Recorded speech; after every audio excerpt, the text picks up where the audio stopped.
उनको तो हम टेररिस्ट कहते हैं वहाँ कश्मीर में जिन्होंने हमें भगाया। तो ये कौन से कम टेररिस्ट हैं आप बताइए। हम मोदी जी का परिवार तो हम ही लोग हैं, योगी जी का परिवार तो हम ही लोग हैं। सोचिए, अपने जीवन की पूरी कमाई लगाकर एक घर बुक किया ताकि बुढ़ापे में चैन की सांस ले सकें। लेकिन हकीकत यह है कि हजारों खरीदार आज भी अधूरे फ्लैट्स के खंडरों के बीच अपने सपनों को टूटते देख रहे हैं।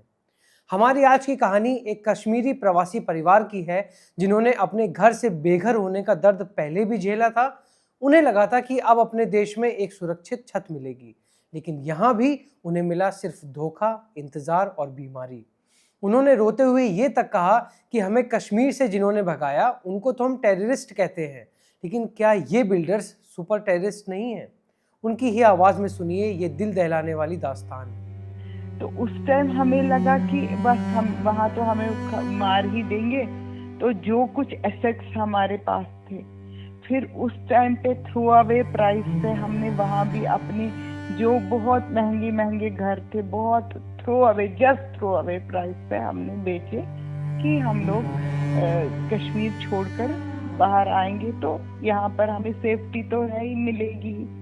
जैसे तैसे हमने कैसे कैसे करके धीरे धीरे बेच बाच के यह लोटस अरीना में अपना एक प्रॉपर्टी डीलर ने हमें, अब तो हम कहेंगे फंसाया ही क्या, उसकी और उनकी और बिल्डर्स की क्या आपस में सेटिंग थी। उन्होंने सोचा होगा चलो मुर्गे फंस गए, उन्होंने कहा आप खरीद लीजिए, आपको जल्द से जल्द घर मिल जाएगा। अब आप देखिए उस सिचुएशन में हम लोग रेंट पे रहे, जम्मू में रहे, रेंट पे रहे इसी उम्मीद से कि अब हमें अपना घर मिलेगा। क्योंकि मैं लेडी ऑफ द हाउस हूँ, मैंने ही अपने परिवार को फोर्स किया कि नहीं, घर हम सारा पैसा ही बिल्डर को दे देंगे, मुक्ति मिलेगी, फिर हमें अपना घर मिलेगा। अब देखिए मैं ऐसी विक्टिम हो गई हूँ, मैं न्यूरो पेशेंट बन गई हूँ, डिप्रेशन की पेशेंट हूँ जिसकी दवाइयाँ खा रही, और इसी गिल्ट में रह रही हूँ कि देखो मेरी वजह से मैंने अपने परिवार के साथ क्या किया। अब आप बताइए ना, उनको तो हम टेररिस्ट कहते हैं वहाँ कश्मीर में जिन्होंने हमें भगाया। तो ये कौन से कम टेररिस्ट है आप बताइए। हमारे लिए तो ये सुपर टेररिस्ट है कि यही बिल्डर्स, यही लोग कितना उनका पैसा लेकर उससे कितना कमा कर ऐश का जीवन जी रहे होंगे।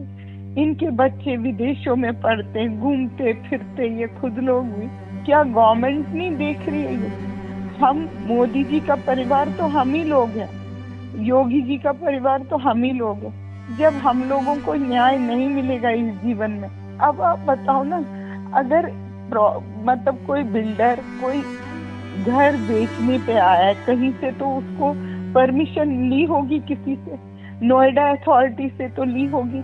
या एक और बात है, अगर वो बना रहा है, अगर वो जेन्युइन नहीं है या गलत है, क्या तब नोएडा अथॉरिटी नहीं देख रही थी कि सरकारी दिया किस जमीन पे क्या बन रहा है?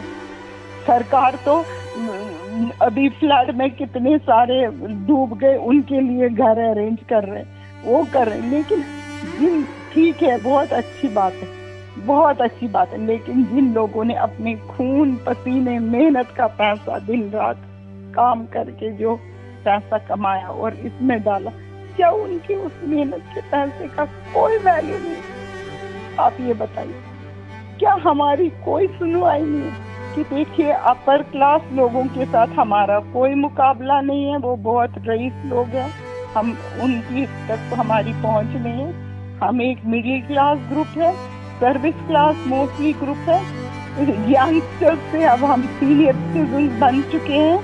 हमें इस उम्र पे हमारे घर के दर्शन करवा दी। यहाँ तो ये चोर उचक्कों को पकड़ रहे हैं क्योंकि उन्होंने किसी का पर्स मारा, किसी का चेन छीन ली, तो ये तो उससे भी बड़े गैंगस्टर्स हैं।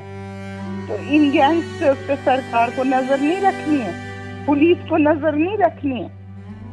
ऐसे बिल्डर्स को अरेस्ट भी किया जाए और न्यूज में भी आए कि ये अरेस्ट हो चुके हैं, कोई तो डर बैठे उनको भी। ये सिर्फ एक परिवार की दास्तान नहीं है, ये हजारों खरीदारों का दर्द है। ये अधूरे प्रोजेक्ट्स लोगों की जिंदगियों, उम्मीदों और मानसिक स्वास्थ्य का सवाल है।